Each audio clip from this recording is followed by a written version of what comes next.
Il est vrai que vous attendez une société civile de la manière dont vous voulez aujourd'hui. Lorsqu'on sort, on insulte un peu les gens, vous aimez ça. Lorsqu'on sort, puis on doit agresser quelqu'un, vous aimez ça. Si c'est à ce moment-là que la société civile parle, nous ne serons pas société civile alors dans ce genre-là. Mais je pense aujourd'hui que vous avez l'œil attentif j'allais dire, sur ce qui se passe aujourd'hui dans le Bénin. Pour le Béninois averti, il est important qu'on intervienne sur les axes. Et nous avons aussi articulé les niveaux d'intervention sur l'approximation qu'il faut, mais au-delà de cette approximation, pour pouvoir intervenir, il faut se renseigner. Mais il faut approcher les différents acteurs. Ce que nous avons longtemps fait, nous avons approché les différents acteurs, tant de l'opposition que de la mouvance, pour tenter de comprendre, n'est-ce pas, le contenu réel des différents comportements vis-à-vis des défis actuellement au niveau du processus électoral. Ce qui nous a permis effectivement de régler un certain nombre de choses, d'abord avant de sortir, faire nos recommandations, nos déclarations. Ce qui aujourd'hui est important, à savoir, c'est les propositions de recommandations que nous faisons. Depuis l'élaboration du code électoral, de la charte sur le système partisan également, nous avons fait des observations. Et les appréhensions que nous avons soulevées n'ont pas manqué d'avoir des effets aujourd'hui. Et nous sommes tristes de voir que les choses sur lesquelles on aurait pu anticiper depuis, sur lesquelles nous avons fait des recommandations, on s'est aperçu qu'en réalité, on n'a pas pris en compte les propositions de la société civile. Ce qui est très dérangeant, c'est de ça que nous parlons aujourd'hui. Il est important qu'on se dise qu'il vaut mieux une paix négociée que nous sommes maintenant en train de chercher à régler des crises, à régler des situations conflictuelles à partir desquelles on avait déjà fait un certain nombre de recommandations.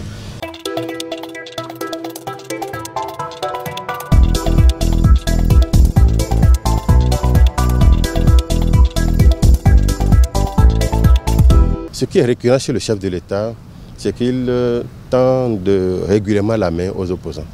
Ça, c'est récurrent chez lui. Et il souhaite le dialogue. Il a mis en place un dispositif qui a foiré complètement sur d'abord l'ouverture à l'inclusivité. Il a tendu la main à l'opposition. Il a tendu la main à la classe politique, j'allais dire. Ça n'a pas donné. On est déçus de la manière dont le chef de l'État a voulu l'inclusivité et la convivialité, ça ne s'est pas passé. On peut imaginer un peu ce que, en revenant sur ça, il cherche encore. C'est-à-dire que ce qui n'a pas été fait avant, il souhaite que ça se fasse maintenant. Mais il y a eu assez de conséquences entre le bras tendu le 7 mars et le bras tendu la dernière fois également. Je pense qu'il est important dedans, c'est de considérer quand même que, quel que soit Alpha, il souhaite vraiment la paix. Il souhaite plutôt le dialogue. Mais les ingrédients du dialogue sont à 2 ou 3 niveaux. Le premier niveau de la paix, c'est la sincérité, la vérité et la sincérité. Que les acteurs politiques de tous bords se l'imposent. Que le fait de s'asseoir pour dialoguer, ce n'est pas la chose. Pour s'asseoir, il faut que les acteurs, pour dialoguer, soient des acteurs sincères. Il faut que dans la sincérité, l'on se dise effectivement la vérité. Qu'on ne dise pas de demi-vérité. Et donc, en parlant de vérité, je parle au contenu du dialogue. Quels sont les sujets du dialogue? Les sujets qui ont fâché, c'était quoi? Qu'on soit en mesure d'établir une liste des sujets qui ont fâché. Et comment réparer? Parce qu'à l'heure où nous sommes aujourd'hui, il y a eu certainement des choses qu'on peut réparer et peut-être des choses qu'on ne peut pas réparer. Mais comment sortir de là? Vérité, réconciliation, dialogue. Et donc, la vérité est là. La réconciliation est à souhaiter.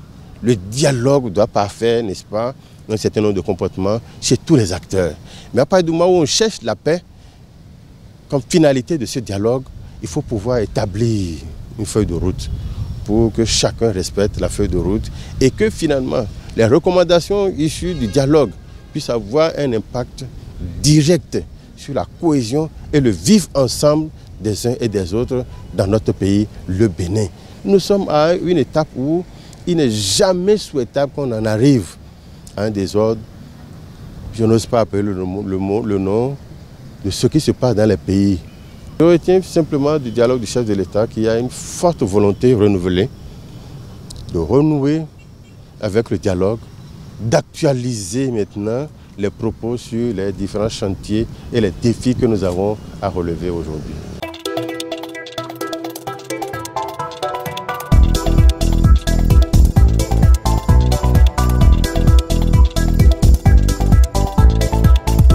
question de la légitimité, aller voir ça au niveau donc de pourcentage de participation aux élections et des conditions qui ont amené les gens d'abord aux élections, de la légitimité du processus même et de la légitimité des gens élus. Bon, certains parlent de députés nommés, mais moi, ce n'est pas de ça que je veux parler. Il faut pouvoir se dire en réalité que la question va se poser.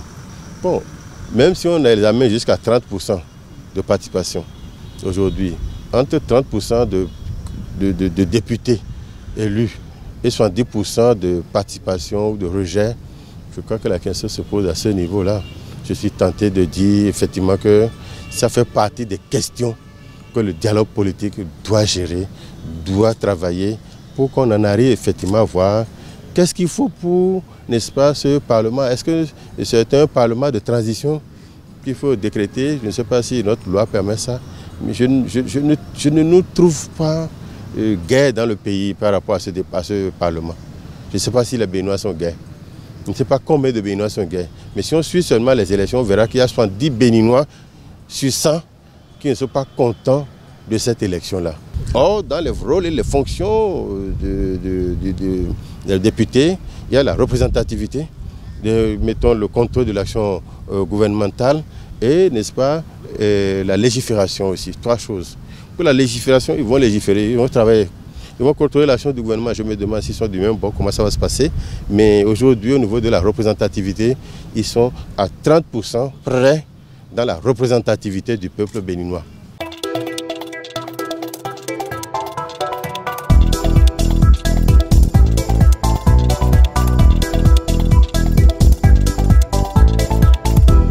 Un ancien président, un homme qui a rendu service à la nation, un homme qui a conduit ce peuple, la destinée de ce peuple pendant 10 ans. Voilà dans une situation aujourd'hui où, je ne sais pas si on en a fait une fois au Bénin, et on observe ce que nous observons avec les dégâts collatéraux que ça a pu causer, les morts que ça a pu causer aujourd'hui. Nous ne sommes pas du tout joyeux.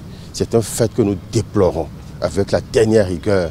Nous déplorons qu'on mette le chef de l'État, l'ancien chef d'État, dans une situation aujourd'hui où il doit négocier l'espace qu'il faut pour son oxygène. Il doit négocier des gens qui doivent aller le visiter. Et même les parents ne peuvent pas le visiter. Son médecin ne peut pas le visiter. Son avocat ne peut pas le visiter. Mais attention, ça là, je pense qu'il faut que le chef de l'État, actuel, le président Talon, prenne vraiment la situation à cœur et s'implique sérieusement pour laisser l'espace de liberté, qui dialogue, que les deux parlent, qui se parlent. Quel est le problème que Talon ne peut pas gérer avec Yaya Boni maintenant et tout de suite? Et il faut maintenant insécuriser toute la zone pour dire qu'on est en train de sécuriser le chef de l'État. On peut le dire, on a entendu les gens dire qu'on est en train de sécuriser le chef de l'État. C'est vrai, mais dans ce cas, que le peuple se rende compte. Mais c'est l'impact de ce dispositif sur la conscience collective aujourd'hui qui crée ce que nous pensons aujourd'hui, qui ne soit pas du tout bien à apprécier aujourd'hui. C'est d'une certaine appréhension aujourd'hui pour la plupart des Béninois et des citoyens aujourd'hui que de voir, disons, cet espace encerclé par la police et les militaires aujourd'hui avec tout ce que ça avait entraîné. Je souhaite vivement que des solutions idoines, rapides, sereines et durables soient trouvées pour cette situation, pour l'ancien chef d'État. Et j'invite aussi également les gens de l'opposition à adoucir un peu les propos dans de telles situations. Si on veut la paix, il faut féliciter un peu tous ceux qui y travaillent, ceux qui appellent à la paix, nous les félicitons, mais en même temps que des comportements pour ceux qui demandent la paix également, que ceux qui demandent la paix y travaillent également.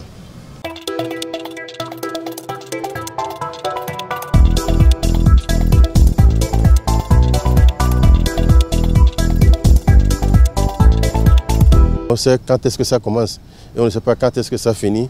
J'ajoute toujours et je dis, on sait où ça commence, mais on ne sait pas où est-ce que ça finit. On sait avec qui ça commence, mais on ne sait pas avec qui ça finit. Le Bénin ne mérite pas ça. Que ce soit les opposants, que ce soit la mouvance, que ce soit ceux qui sont dans l'ombre de la mouvance. Aujourd'hui, je voudrais les inviter à la paix. Et la paix, c'est aussi, même dans les discussions, dans les rencontres, dans les palabres de tous les jours, que les ingrédients de la paix soient dans la bouche des uns et des autres. On ne peut pas souhaiter la paix quand on laisse certains insulter d'autres, quand on laisse certains dans une arrogance notoire, quand on laisse des gens dans un comportement égoïste de provocation, et quand certains s'interpellent ou agissent à travers les médias, il faut les chercher, les poursuivre, les attraper et les enfermer. Je pense que ça, il faut réfléchir sur ça. Le chef de l'État ne peut pas être en train de dire « je veux la paix, je veux la paix, je veux la paix ». Et des gens en dessous du chef de l'État doivent continuer à semer la peur et la panique dans les esprits. Il faudrait en arriver à ce moment-là pour aider les gens à comprendre. Parce qu'il faut aujourd'hui que chacun se respecte et que l'on respecte l'autre. Que les mouvanciers se respectent, que les opposants se respectent et que les mouvanciers et les opposants se respectent réciproquement. J'en appelais encore à la paix de la part des uns et des autres encore pour que le Bénin vive en paix et pour toujours.